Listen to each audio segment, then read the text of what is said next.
Welcome back to the Carrie Croft Show. I'm so excited about this next guest. His name is Mitchell Pehlke. Mitchell has been creating content since 2016 when he was just a wee freshman in high school. Fast forward to today, and he's a 22-year-old content creator and social media influencer with over 57,000 followers on YouTube and his own merch line that you can find at mitchellpehlke.com. In this conversation with Mitchell, he opens up about what it was like to be a social media creator so young, going to Ohio State University to play lacrosse, and how the NIL impacted him in a positive way and allowed him to continue to make money in college. The guy is charismatic as hell. He's awesome, and he's very, very cool. And I realized I actually am not that cool anymore, per Mitchell. So anyway, great conversation. This guy is going places. Follow him if you don't already. And sit back, relax, and enjoy the Carrie Croft Show. How do I look? Look good. Good for a grandma? No, you're not a grandma. Oh, come on. I'm old enough to be your grandma. No way. No, not quite. But God, you make me feel old. Mitchell Pehlke, welcome to the Carrie Croft Show. Excited to be here. Thank you. I'm excited to have you. I'm really excited just to be in this atmosphere. Like I said before the podcast, you've taken kind of my in-person podcast virginity. Have I really? Yeah, this is it. I popped your cherry. Yeah. I so love it. I'm excited to be on here. Thanks for having me. I'm actually surprised. Yeah. Well, I think now in the day of like, I've really started to rose to fame after COVID. And obviously COVID kind of made the virtual podcast way more popular. So I can kind of see it. Yeah, but guess what? I'm here to tell you they suck. Yeah, I know. I'm not a big fan. We talked about that beforehand. I like this in-person vibe. And I feel like the relationship we've already built in person has been huge. Yeah, I feel like we're like beefs. I know. So Mitchell, are you a stud? Let's just start because I mean, look at you. Like, I'm just gonna go off of like I went to Ohio State. Now, if I saw you walking down the street, I'd be like, oh hell. So you're kind of a stud, right? I mean, I don't like to call myself a stud. I mean, Let's do it. I mean, I don't know about that, but I don't know. I think like I have a lot of confidence in myself. Yeah. I think like, coming and growing up with two loving parents, mom's Italian. I don't know if you have any women Italian friends, but they're ball busters. Oh yeah. And I don't know. I just like I grew up in this atmosphere that like when I was 5 to 7 to 10, like I'm always presented more mature than I am. My parents, made me and my brother grow up in this atmosphere that like you're a big boy, like we don't have time to deal with like you fussing doing everything. I think that kind of helped me like grow up with this confidence, and now like in this social media space where it's so different. Confidence is key. I think from a podcast to a video side, and I just kind of walk around with this confidence that like I feel great about myself, and I think that kind of takes me a long way. Well, you know what Lil Wayne says about confidence? What's he say? Confidence is a stain you can't wipe off. Yeah, I like that. You should like that. I've never even heard about that. Yeah, so you know what? I think Lil Wayne was Stick your with time. Granny. Lil Wayne was your time. Oh no! Oh no! You did it! You did it! You aged me. Is he not cool anymore? He just doesn't rap. He doesn't really make any music anymore. He's on a rocking chair, isn't he? Yeah. He's just he's waiting for it to all end. Yeah, he is. Who's who am I missing out on? I mean, Drake is like all time. Well, of course. Right now. I mean, you got rappers like Lil Yachty, Lil Uzi. I know these Lil Uzi and Lil Yachty. Yeah. Yeah. You're hip. That's why we have the in-person podcast. I'm pretty hip, but I still like Lil Wayne. I still listen to him. See, I'm not a big Lil Wayne guy. You're not going to pick the world up and drop it on its fucking head? That's a classic. My brother did listen to that song. I would say, though, when you were at Ohio State, have you been back, and has it changed so much? Oh, have I been back? Yeah. Like, so I live down the, I run to Ohio Stadium like multiple times a week with my dog, and we go to the games and things. And I'm like, this is not what it was when it's so built up. Is it? Okay. Yes. Like I lived on 11th. So it was, and I lived behind 7-Eleven in that raggedy little building that's probably not even there anymore. Yeah. No. Like it's all gone. Like it was like it was real different. Really? Yeah. Interesting. Cause like, I mean, I took my last exam yesterday, and depending on how long the lacrosse season goes, I'm going to be done. So like, I'm like, sad to leave, but like I feel like I'm gonna be back at least one time a year, soon enough with my kids going to games in the fall and everything. Yeah. So, okay, so lacrosse. When did you start playing lacrosse? Yeah, so started playing lacrosse around 5 years old. My dad was a legendary lacrosse player back in the day. He went to UVA, was a 4-time All-American. So grew up with a dad and really a coach that kind of set me and my brother up for success. So grew up playing at 5, and he just instilled this work ethic in me where he always coached me growing up from when I started to 8th grade. And then when I got to high school, he was like, your high school coaches got it from there. And really set the foundation.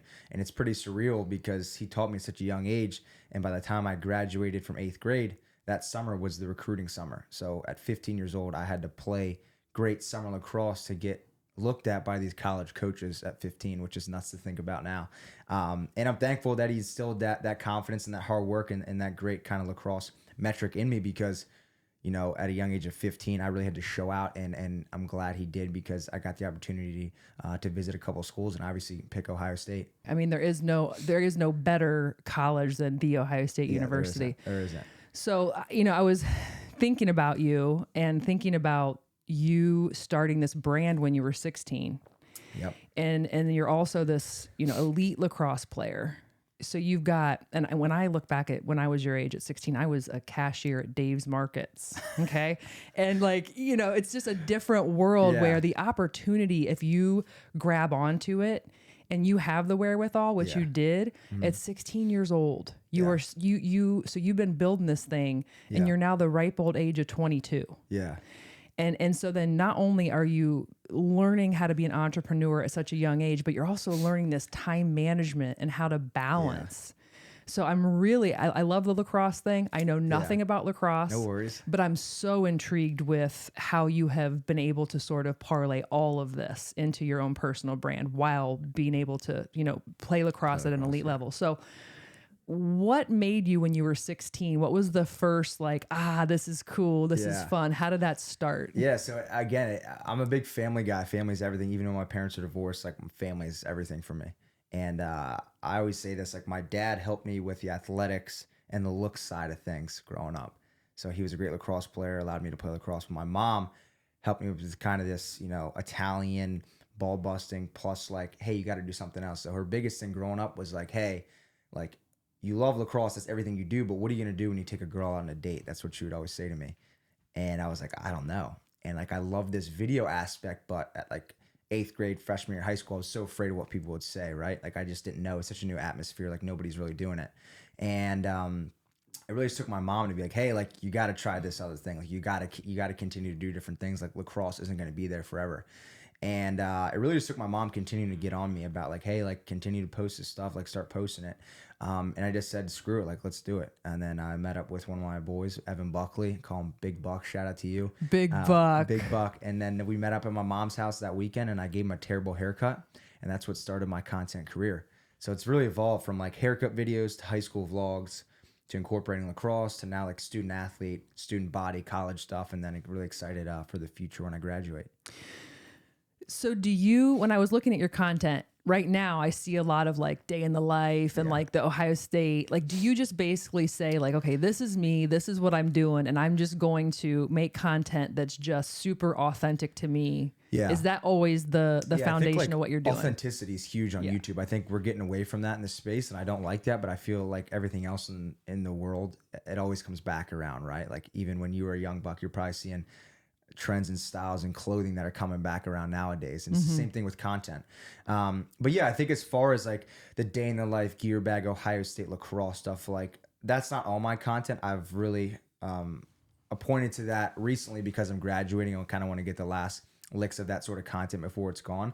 But I think as far as like ideas and everything, like that's definitely without a doubt the hardest process of YouTube. Is thinking of that idea and kind of going about that. I just talk with my family and friends about like, hey, do you think this would be interesting? Hey, do you want to go film this? And it's just having that open dialogue with them because at the end of the day, like my family and friends are my viewers. And if they think it's a good idea, probably the other 50,000 of my subscribers are going to think it's an interesting idea. So as far as the content, like continuing to make it authentic, like I have a video coming out tonight where it's me and my friends trying like the oldest lacrosse sticks versus the newest lacrosse sticks. And that's the title of the video, but inside the video, it's just us being us. And like, I wouldn't want it any other way. Yeah. Yeah. I've got a really good idea for content. What do you got? Me. And I don't know. You could bring me to campus and I could be like, what's old is new again. And we could walk around and we could like do weird shit with the students. We could try out food or something. No, like we ask weird questions. Like, have you Man ever on the street stuff. Yes. Well, granny on the street. You'd be like, hey, my mom and I, that's what we're going to do. I'm going to come on. You're like, hey, my mom's visiting from. You dive in with this content. You go out there, you set the tripod up. Yeah. You got the microphone. You just ask questions. Yeah. But see, you just removed yourself from it. I wanted to do. I don't know if I would. I wanted to do something with you. I want to be. See, you're too cool to have my headphones on. You're too cool to even fucking hang out with me. This is unbelievable. I could do like a guest appearance, I think. That's totally fine. Okay. I'll take your guest appearance. All right. Okay, so talk to me about the frog. Yeah. So you have gear and it's the frog, and I was looking it up and I'm like, merch. Yeah, that was please keep me cool. Yeah, please keep me cool. We're trying to keep you young Swag's here. not cool. Gear's not cool. Merch is where it's at. Okay. The merch. And so I was looking it up to I'm like, this must be like a lacrosse term or something. Yeah. And I looked up like the lacrosse terms. I didn't see frog. Yeah, frog's not on there. So this is something that's different. Yeah, so this is actually something my dad started back when he was like in middle school. Him and his buddies would do it. And then, obviously he continued to do it as he had me and as I was growing up. And I'd always thought it was hilarious. So back when I started my content in 2016, like we had merchandise going and there was like an OG, like Hit the Frog shirt. It was actually hilarious. I don't sell them anymore, but if you have one, you're an OG. And it was just a picture of my dad hitting the frog on a t-shirt that said Hit the Frog. And it's just continued to like get bigger and bigger. And like now it's like a whole thing, right? So like bringing two things in my videos of hitting the frog and the frog with lacrosse and kind of combining them. Lax Frog t-shirt, obviously now Lax Frog hat. These hats actually come out tonight.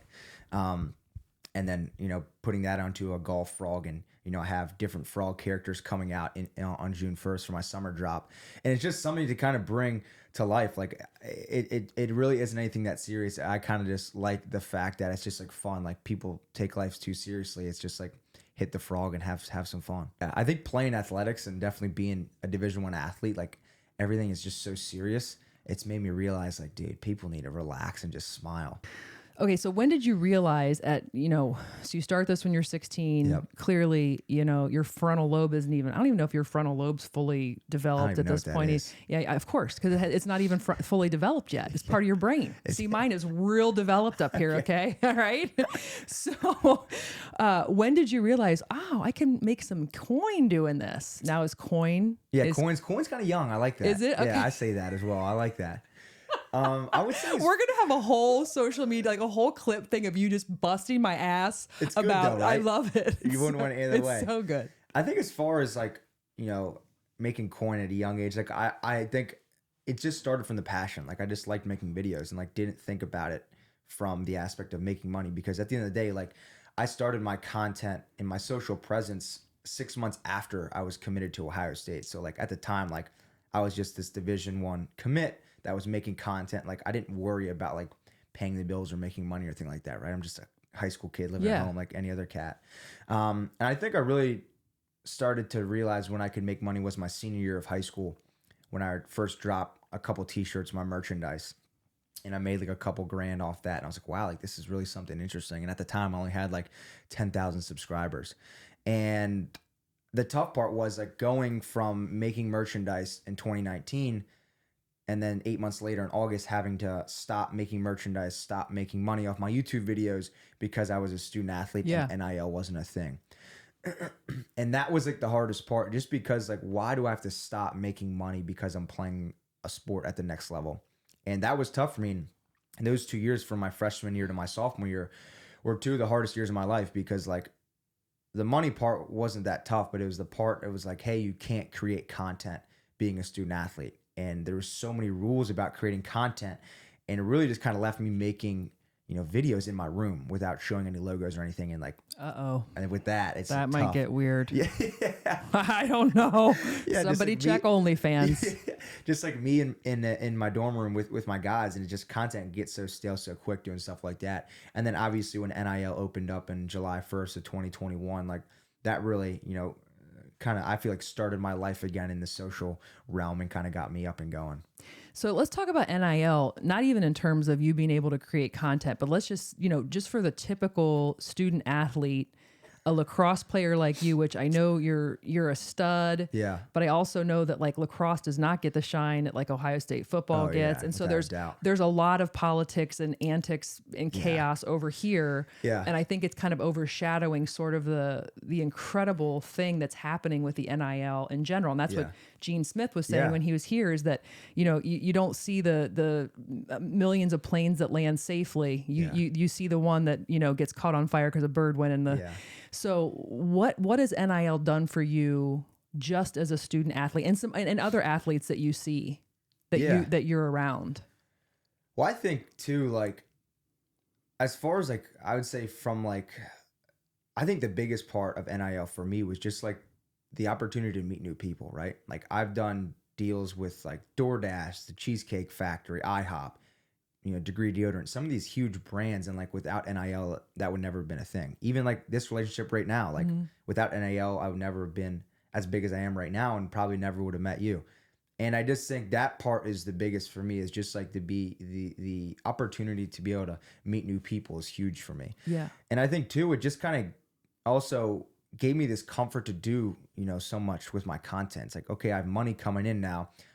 It's always been back into the business. Like I'm really thankful I'm not this person that likes to spend lavishly on clothes, food, or like going out.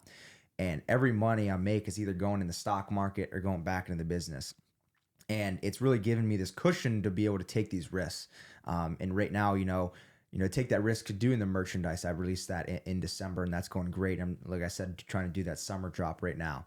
The cushion to, you know, start up a camp and, you know, put these down payments to coaches in the field time. And I just think it's just given me so much opportunity to be able to expand this business, because without this money, it would be so hard to do it, because you're just playing so tight because you just don't have it in your pocket. And I just think that aspect has been so cool. And I think the moral of the story is like NIL has helped people create more freely. And like, that's the biggest thing. Cause that's the thing I said I struggled with back in the day of like creating videos in my room. Like there's no way you can get 50,000 subscribers doing that.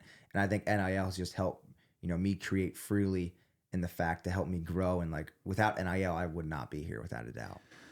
So walk me through then. So you're talking about DoorDash. You said Cheesecake Factory. Is that what you said? God, that menu. You know, that menu. I can't go there because the menu itself is. It's like an encyclopedia. Yeah. I get analysis paralysis. Exactly. You know? I mean, I guess that's a good thing. But so, do you get approached by all of these people? You don't have to go out, or can you say like, you know, my vibe is like, I would love to work with this company. You can also be like, hey, this is Mitchell. Yeah. So you want to work like a couple different ways. So like, one, there's a app and a company called Open Doors. Have you heard of them? Mm-mm. So they work with Ohio State, and they're basically a company that like Nike will come to Open Doors and be like, hey, we want this age range of athletes, this sport, male or female, this is our campaign. You give us these athletes. Open Doors will then go in their system and be like, hey, so-and-so, here's a campaign for Nike. Do you want to do it or not? And I think from the athlete's perspective, that was really nice, because Open Doors like didn't make it complicated, right? Like, here's the money, here are the deliverables, here's what the campaign's about. You don't have to look through a 10-page contract. Like that was really easy from the start.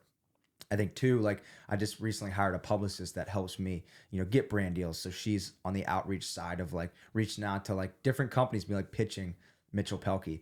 And I think on the other side, like I'll obviously get emails coming in to be like, hey, so-and-so, we think you'd be a great product fit for our product. Here's what we want. Let's go from there. So there's a couple different ways. And the hardest part is being able to like navigate exactly what I want to do, but having this publicist and kind of like, you know, giving that off to her to have her deal with has been huge, because the emails and all that stuff just takes up so much time in the business when I need to focus on the thing that's going to drive everything. And that's obviously the content. So what are you doing for the Cheesecake Factory? So that was like, I did it like 6 months ago, and it was a TikTok deliverable talking about what's your favorite cheesecake. And it was pretty cool, because I got like $100 gift card to Cheesecake Factory for the deliverable to go out and like buy new cheesecakes, try them out, you know, give them to my teammates. And that's been a cool aspect too, is like being able to like do these deliverables, but also like give back to the guys, because they help me with the content. What about DoorDash? It was a combined. So it was a DoorDash / Cheesecake Factory deliverable. And it was like DoorDash, I ordered Cheesecake Factory through DoorDash. I have like a DoorDash bag that I always use around the house that guys bust my chops for. And then obviously I was eating the cheesecake. But it's been cool. I think the campaign part is also really cool. And some of the people don't think about a lot from the aspect of like, hey, like so-and-so company wants you to do this. Okay, now I have to put my creative hat on and like, how am I going to make this interesting for the viewer? Because I just don't want to sit there with the cheesecake and be like, buy cheesecake. Like, that's just so boring. I think you're way too cool for that. Going back to the stud part. You're way too big of a stud to be like dropping the ball in the Cheesecake Factory shit. No, but I think it's just fun. Like at the end of the day, like I just want to make the content fun. Same thing with the frog. Yeah. Same thing with kind of my MO. What's an average, like, so an athlete like you who's playing lacrosse or a swimmer or something at Ohio State, not these football players. Yeah. But what can somebody bring in with the NIL? What's like a range that's like money wise? Yeah. And you're saying not football, basketball? No, not like maybe basketball, but like I feel like football is just kind of its own animal. Yeah. And would you say this person creates content or no? No, just a typical student athlete who's living life. I mean, I truthfully think maybe like 1,000 or 2.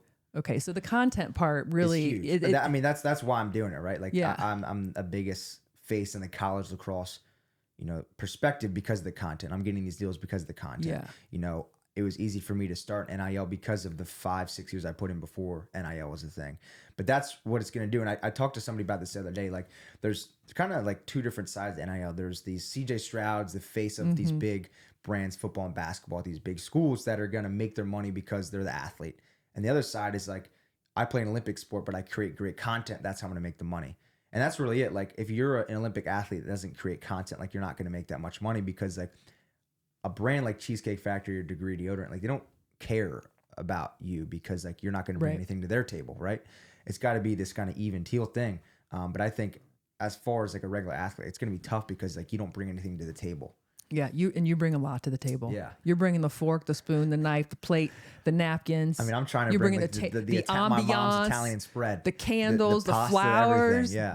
Damn. Okay, so what's your dating status? Single. That's something I struggle with. But are you single and ready to mingle, or is that like can we say single and ready to mingle? Yeah, I think we can. I think it's just tough because, like, I'm so into this business and, like, being a Division I athlete and running a business, merchandise, doing all these things, like, you don't leave that much time for it. And I think it's something I want and, like, want to start dating, but I just, like, have always put the business and lacrosse first. And, like, with me graduating and not having school in lacrosse, definitely want to fill that void with, like, getting my name out there and that. Oh, you're gonna get your name out there? I don't know. It's just something, like, I just don't spend a lot of time to, and I, like, want it, but it's like some like dude that's fat that says he wants to be skinny but doesn't work out. It's the same thing with me. Yeah, but I mean, I'm sure there's like a group of like, girls that are like, they know where you're at. They want. I mean, I definitely I definitely get DMs like a lot, but like from my Instagram and my YouTube, and like I treat that as a business, and I don't ever want to cross like those two things. Give me the thirstiest DM you've ever gotten. I really can't. It's too inappropriate. Can you just like? I mean, nothing like clean it up a little bit. Nothing like too inappropriate. I would just say like, just like real cringy ones, like ones you were hearing back in the day, probably, and same sort of thing. But then again, like from a guy's perspective, like I'm not getting too many, right? Like it's traditionally it's the guy asking the girl for the cheesy pickup line. I mean, I don't know how it was back in your day, but I think now it's like that. I guarantee you have some stalkers though, like low key stalkers that kind of like come out. I definitely do, and like that's why I get so weary about like putting my address out. Like I remember whenever I film a video, it's either in the house or like on campus somewhere. Yeah, but now you're in this real weird lady's house, like tucked away in her office, and I might be a stalker. You never know. I've got you where I want you. No, I love it, but this has been like cool. Like I think like being able to do stuff like this, like I said, with NIL. Like this would never have been a thing, right? Yeah, you would never have met the Casey. Moi. Yeah. Moi. Okay, so we're not off the girl thing yet. What do you look for in a girl? Let's start. I feel like I'm talking to my mom right now. Well, exactly, or your grandma. Yeah. So superficially, we're gonna go deep too, but I want to know like, what are the physical the attributes that you're like, okay, this is what, not that you wouldn't veer off that, but just in your head, what do you go for? Flat out, like she have to have like a work ethic, like either ex D1 athlete or someone like works out every day. Like that's huge for me. Two, that like puts family first. Like the reason like I love my mom so much and like this Italian culture is because like family's over everything, right? You've seen every mob movie, you've seen like Goodfellas, all this stuff, and it's like family over everything. And like that's like truly like what I always have this quote, right? Like you're gonna treat your wife the way you treat your mom. I think that's so true. Hold on, I need to take a time out for that. You like that? No, I use that all the time. Yeah, my mom is telling me that, and I like that one. It's the truest. Yeah. And coming from someone who's been there, yeah, it is one of the truest things that you will ever experience. It's just straight up true. Yeah, no. But see, you're going deep already. I was looking for like, are you a booty guy? Are you a boob guy? I don't talk about any of that. Oh God, Here we go. We're so classy. Such a class but I just act. think like I'm a big personality person, like over any of that. I think that's like so big for me. Okay, so you're deep as the ocean. Yeah, like I'm all personality, like, but I'm the type of person too that's like, I'm gonna figure it out quick. Like if we went on a date, I'm asking all the questions. Like I'm diving deep. Like I'm gonna figure this out if this is gonna work because I'm not wasting my time. I can only imagine. You might be tough. I'm definitely tough. My guys said that before, but I don't know. Like I'm just so serious about it. Like I want to pick the right one. Like my parents are divorced. I don't want to get divorced. Right. And so speaking of that, is there something that you look back on with their relationship where you're like, okay, this definitely put it over the edge and I want to make sure I do this different? Or is it just because the divorce rate's over 50% and you flip the coin? Yeah. I mean, I haven't had a girlfriend since senior year, but I've definitely, learned a lot from that relationship. And I think I was just young then and like there was no bad blood or anything. But I think at the end of the day, like going through college and like seeing how different girls act and seeing how like my teammates hold their relationships, like I'm definitely always taking different bits and pieces from that. But no like set in stone pinpoint there. I just think like I'm a big believer in like trust God. God's got a plan and like he'll put like the right lady in front of me. Yeah. So you're a senior. Yep. So your career is almost over. Yep. Okay. We have a first playoff game this weekend. Okay, which you're probably going to win. Yeah. Because you're play Mitchell. the team up north. Oh, okay. We don't even we say Bitchigan. Really? Michigan, I've right? never even heard of that. Make Michigan your Bitchigan? Yeah. You're welcome. Okay. Okay. Yeah. Take that one with you. Add that to take the clip. that in your little cool little young pipe and smoke it. Okay. Yeah. Add that to the reel. Just like different things. I love that. So, okay, your plan after you graduate is obviously to continue with the content. To rule the world. Yeah. But where are you going? Yeah, so that's like definitely a big question mark right now. I think where am I going? Definitely back home to start. Like this summer, there's going to be a lot of traveling as far as like going to different lacrosse events, camps, but also making content with other creators, other athletes. So traveling is going to be huge. Like I really don't see myself staying at home for maybe a couple of nights out of the week. And then the end goal is to go to New York City in October. So that's a big goal. I think like to be able to learn in this space, I got to be around other creators, and it's either LA or New York. And I've always visited New York with my family. I'm from Virginia, so it's just a quick, 4 hours up there. I just see myself in kind of that like New York City, go. Like I just love that vibe, and I want to get there. And there's already a bunch of creators there, so I feel like I can learn a ton there and really find out where I want to like put my content. Like I definitely want to stay in lacrosse. I don't want that to be all my content, but definitely a big portion of it. But I think real holistically, I want to stay within sports. That's going to be interesting because you're a big fish right now. Yeah. And I mean, you're in a quote unquote big pond in terms of a college. It's a big college, but like taking you and putting you into New York City, and I think you have the chops for it. Thank you. I do. I mean, you're going to get your balls busted though. That's and good, I kind of like that because I kind of want to bust them a little bit too. I mean, you need a little, but it's the Italian way, right? No, it's so good. I love it. So I wonder, I'll be curious, and I'm sure you've thought about it though, because you're going to have to pivot and expand. I think that's social media in general. Right? Like you in 5 years, like this podcast is going to have to pivot too, right? And I think that's just content in general. But I think I would kind of argue on that. Like I truthfully feel like I'm a big fish in a small pond in like the lacrosse demographic. Yeah. And in that sense, being that lacrosse is just a small sport. Yeah. And that's the hard part, right? Like there's a creator out there named Destroying. Do you know who that is? No. So he basically does exactly what I'm doing for football. And he has like 5 million subscribers, like millionaire, kills it. But I think he's killing it. He's hard work. Like, don't get me wrong there, but like he's in a huge pond of football. And I think that's the tough part. It's like, sometimes I feel like there's this big cap of me making content in lacrosse because there's not that many viewers.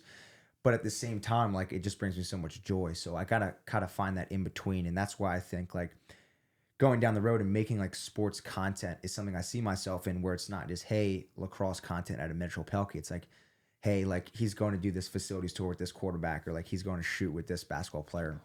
And I don't know, sports have been with me for my life, and I don't see that going away. No, that's cool. I can see you parlaying that into like different sports personalities. Yeah. I mean, the world's your oyster.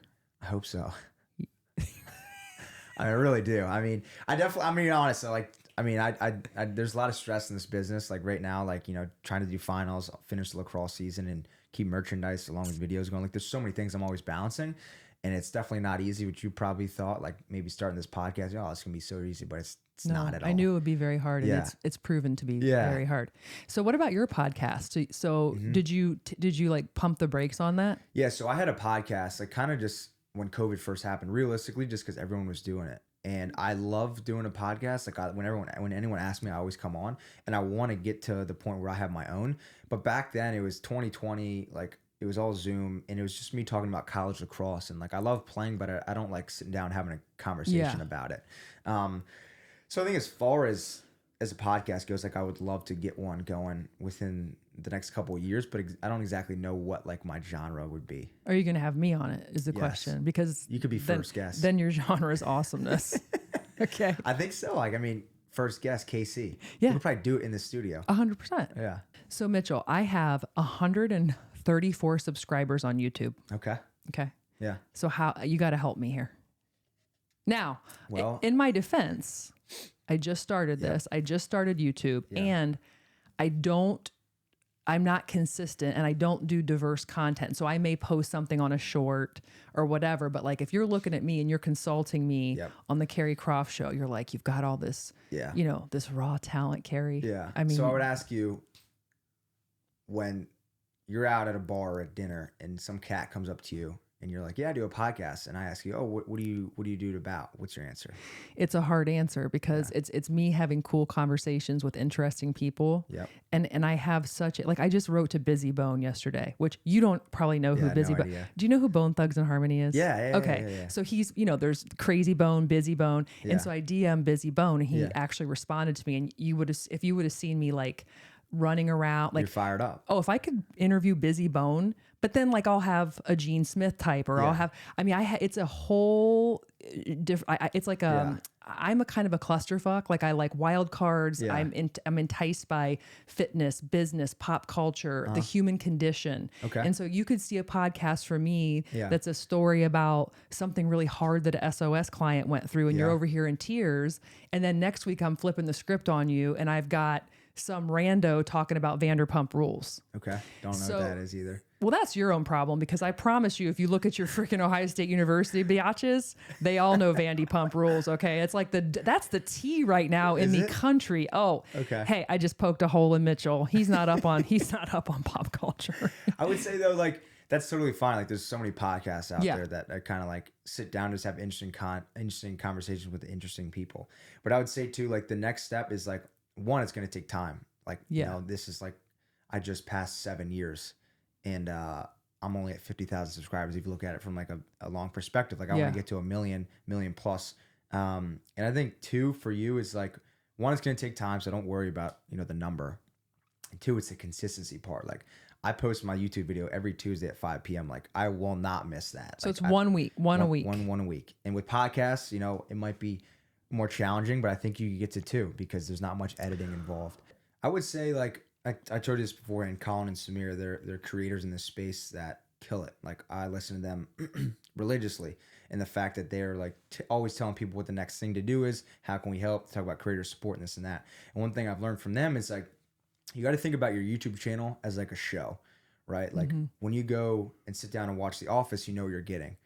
When I go and sit down and like listen to or watch the KC show, like, I know what I want to get. So like, if I come to your show and like, I've been getting like, you know, video podcasts for the past year, and then I come and I'm going to get like a 5-minute pump up speech. Like, I'm going to be like, what is that? Yeah. And they always say, like, if you want to add a different show, you got to have a different channel. So maybe it's the KC show for the long form podcast, but then if you want to do the man on the street stuff, it's just KC, or figure out a funny name. And that's been the biggest thing for me. It's like I post a lot of content, lacrosse, sports, college athlete related, and then I maybe try to do something else that is a risk and doesn't do well because my subscribers are coming for what I've been posting, like the show, right? And when Colin and Samir told me that, I was like, wow, like that's super interesting, because I've thought about, you know, starting a second channel or even doing a podcast. But why don't I put the podcast on my channel that's already big, but the 50,000 subscribers aren't subscribed to my channel for the podcast? Like that has to be on a different channel. So I look at it from the show perspective, and I feel like that has helped me, and I try to tell people that because I feel like it is kind of the truth. No, it is the truth. Yeah. Everybody wants a niche. They want like a very specific thing. I know, that's like the hard part too, because with my content, like I just want to go out and film what I think is funny and interesting. But like at the same time, like there's so many different types of people out there that might not want that. Yeah. Okay, so fill me in on, I obviously you have really busted my ass here, and I realize I'm not nearly as cool as what I once was. You'll get there though. Give me, I need to hear what is cool, but I am going to. Yeah. I am going to. And I want a female, I need to get a good, badass female Ohio State athlete. I'm on the hunt for one that has like a good story, that's like charismatic like you, that might be a creator. Put that in Quartercracks, softball player. Cammy Quartercracks? Cammy Quartercracks. Okay. She's awesome. She's like a little TikTok famous. Okay. Sophomore this year. Personality just like mine. And she kills it. So, okay. So keep me cool though. Like what are the cool kids doing on campus? What's fun? What's not? Like what's in and what's not? I mean, college is always college, right? Yeah, but there's got to be.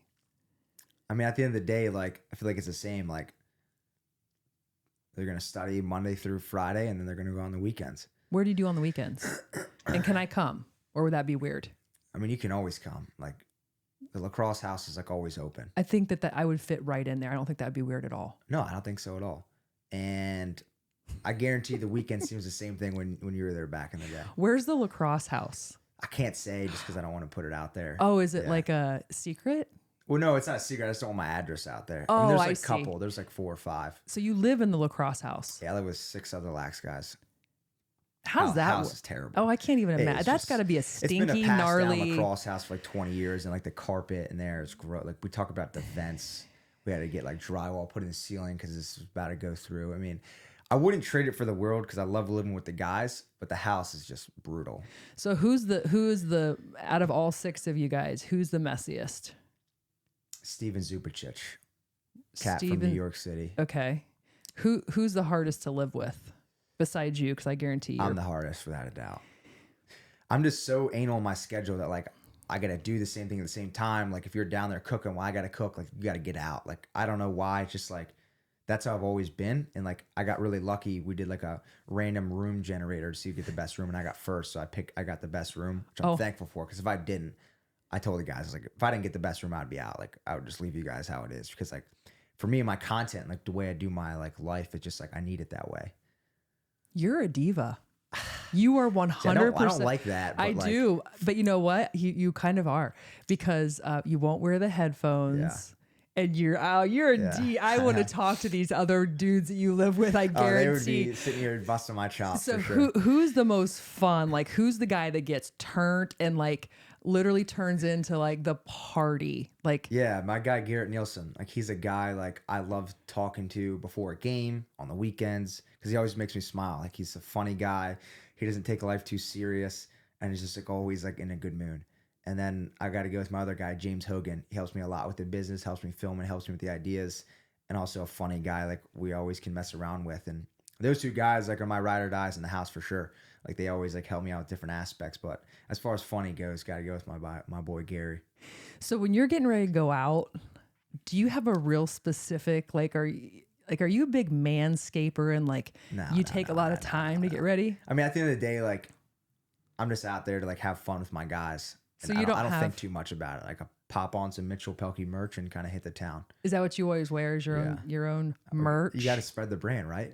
Like KC's gonna have some merch too. When you're going out, you're gonna be rocking it. Oh, I've got the SOS merch everywhere. This is SOS. We got Yeah, you got it all too. I have a black leather SOS hat that I could give to you. Okay. But I don't know that if it will be cool enough for you. Or is it competitor to the frog? No, it's not a competitor to the frog. Okay. Yours looks more like a not a dad hat, but like a golf. A golf hat. You know what I mean? These are actually really popular 5-panel hats with the rope. No, I know. So like what are the kids doing nowadays? They're rocking Mitchell Pehlke rope hats. This little fucker, he's going to get his ass beat. He's not coming back. Mitchell was last seen arriving at 2550 Brandon Road. No, I love that. But yeah, I don't know, like living with my guys, like that's something I'm going to miss the most. Like I'll definitely miss the lacrosse and playing aspect, but the most thing I'll miss the most is living with the guys in the locker room, just like laughing, having a good time. So I bet you I'm going to get some girls, crawling in the DMs and, kind of low key, like, pick me. What's your age range? Like somewhere around my age, 22. But I'm in it for the long term. Like I'm not in it for like we're trying to breed kids. I'm trying to like I'm breeding get married, D1 athletes. Never get divorced, have 5 kids. Like that's the goal. You want 5? Yeah. Oh, geez. If you can tell, I'm really set my ways. This is I want but I feel like that's why like I'm single, is because like I'm so picky. Well, so you said you haven't had a girlfriend since your senior year in high school. Yeah. And how long was that girlfriend? How long did she last? A year. And what would she say about you? She'd say I'm fun, outgoing. I was just young, like I didn't even know what I wanted then. But were you like your way or the highway? No, not really. I was definitely, because the business side of like what I'm doing now wasn't like, it was a hobby then, so I didn't have like, wasn't so regimented. But no, she's saying fun, like good guy, nice Italian guy.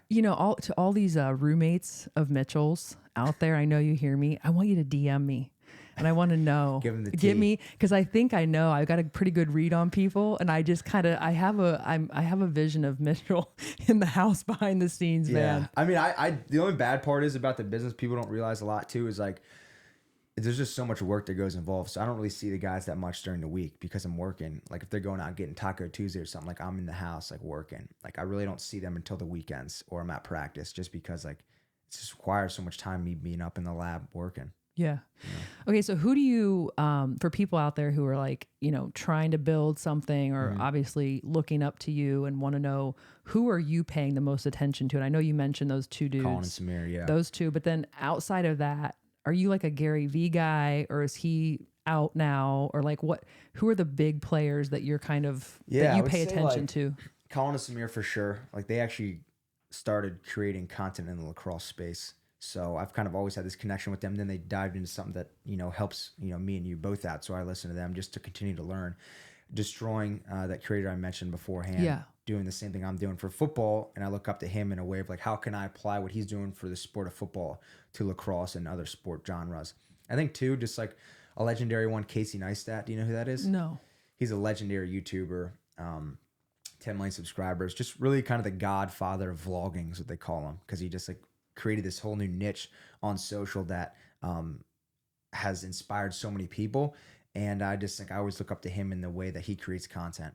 Yeah. See, like YouTube is, again, kind of like, it's been around forever. I know about YouTube, but I haven't really like dug deep See, I think like into that's YouTube. what I It's tell people probably too. a Like myth. at 22 years old, I think I'm like the first generation to like be fully consumed with YouTube, in the fact that like when I came home in middle school, like I'm watching YouTube instead of TV, and like growing up with these different YouTubers that like, who are now killed it back in 2016, but now like aren't even creating anymore because like they've died out or they just stopped creating. And it's like, it's tough for like someone like you that didn't grow up with like an iPhone or, YouTube or something like that. You know what I grew up with, Mitchell? What? Do you even know the devices that I used?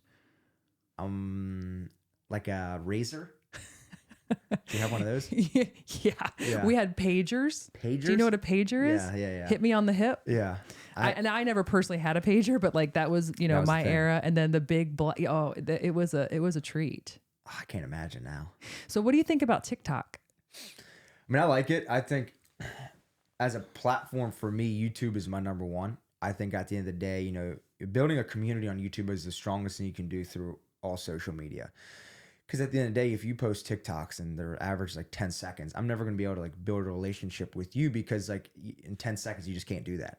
That's why always at the forefront and been the vehicle that drives everything for me is this long form YouTube, because it's building this community. Like I have close to 100,000 followers on TikTok, but like I'm never going to put all my eggs in that basket, because it's just not a community over there. It's just like people following people for a good laugh.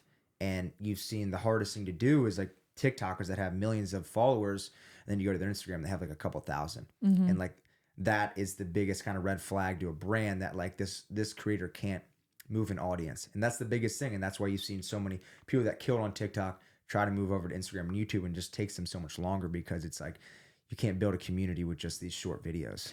I feel like TikTok, and I'm the biggest. I'm a perv on TikTok, man. I love to watch big time. Really? Okay. I love to watch it. Yeah. But it's like a troll and a hater sanctuary. Yeah, it definitely is. Like that's the first platform I've received hate comments.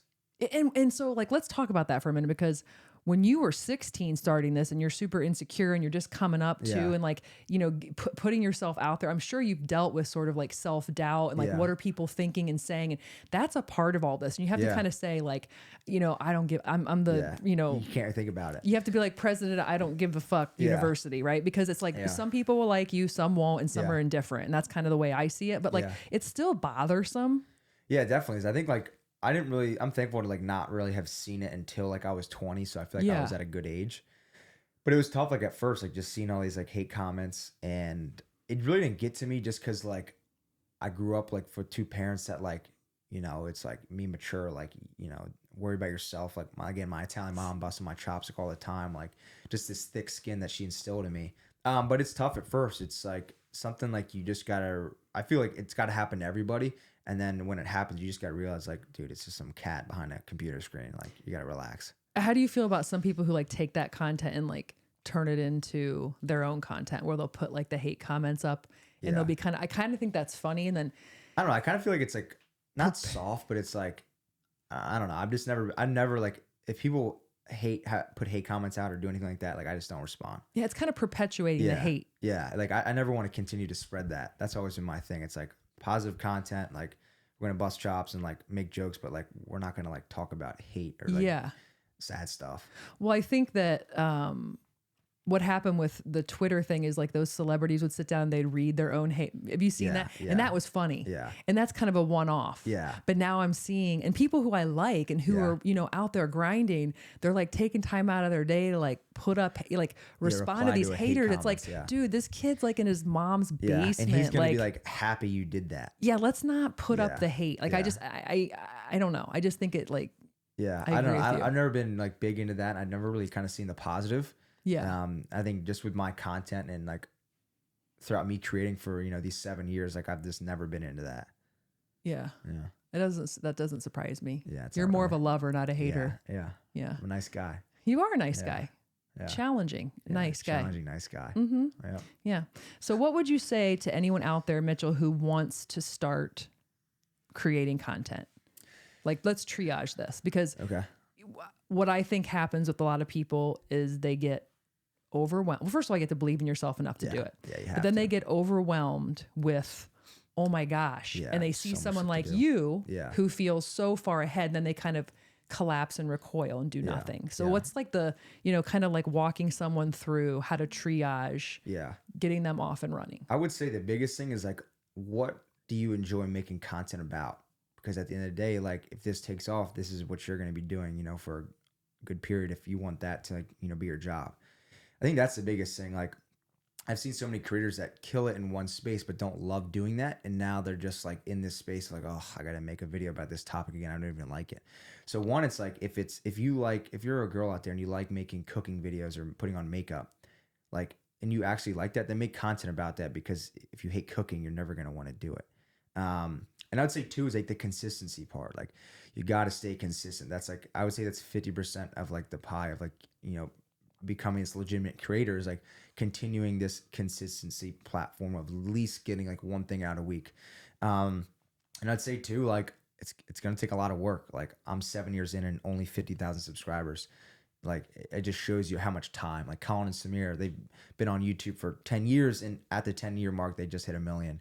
And I just think it takes time and consistency, and just like, you know, putting out your passion. At the end of the day, like me and you like creating, right? Like you love this podcast. Yeah. Like it doesn't even feel like work for you. And you want to get to that point where you are consistent and it's coming and there's cash flow coming in. So this can like be your real job. And I think like that's like the coolest part about it is like being a creator now is so normalized. Where back in 2016, when I said I wanted to be a creator as my job, people would be like, what does that even mean? Yeah. And I think that's the cool part now. It's like, it's so normalized that like people are doing this for real. And it's like a real job now, I feel like. Yeah. Mm-hmm. So would you ideally make more than one a week if you could? Yeah, like when I graduate, the plan's to Yeah. go two a week for sure. And then again, expand on different parts of the business, hire on different people. Like right now, my team's obviously myself, my YouTube editor, a guy that makes my thumbnails, and my publicist. And I think that's a great team for me right now. And you know, the biggest part when NIL happened was for me is like, okay, like if I want this thing to grow, now that I have the capital, like what's the biggest thing that I need to hire on? And at that point, it was the video editor. Like at that point, it was like, besides with school and lacrosse, it was filming a video, the editing that, and that's all I really had for the week. So now that I delegated that to somebody else, I can focus on now the merchandise. Okay, I tackled that, and now brand deals and publicists. And I think, you know, there's definitely going to be things that open up when I graduate. But right now, I'm just kind of focused on like being present for these last couple weeks of college and like enjoying it with my guys because, you know, when it's over, move back home, and that's really a wrap on school. Then it is a wrap, and then life changes. Yeah. Big time. I know the early 20 stage is definitely like something even I'm kind of not nervous about, but it's just like such a new space that like, even though I have something good going and I'm going to continue to do that and I'm excited, it's just like so new that I'm like, oh, out of my comfort zone. You know what? Something tells me that every time you're out of your comfort zone, you're going to rise up and you're going to crush. Yeah. My coach always preaches, you got to get comfortable being uncomfortable. And I love that. That's where the growth is. Yeah. You can't just be cozy, tucked away all the time, Mitchell. You got to get real uncomfortable. I know. So I'm excited for it, but at the same time, like, I don't know. It's exciting. Well, thank you for making me feel like the most uncool human being. No, you're good. You're good. really You're gonna learn, right? You were uncomfortable I love the whole this. podcast. You came on my show and you just bitch slapped me on my own show. No, and I love, no. It's a nice thing, though. I love it. I think it's good though, because at the end of the day, you know, you need to continue with the young demographic because that's what's going to kind of suit you for the future, I feel like. Yeah, well, it's just been an absolute pleasure. Yeah, thank you for having me on. Thank you. First podcast in person. You know, and if anybody out there is still listening, and I'm sure you are because Mitchell is just, I mean, who wouldn't be watching this guy to the bitter end? Subscribe to me on YouTube so I can get like 136 followers. Spotify, Apple, or anywhere that you listen to your podcast. And until next time, stay cool. Buy some merch, not gear, and keep moving. I love that. Thank you.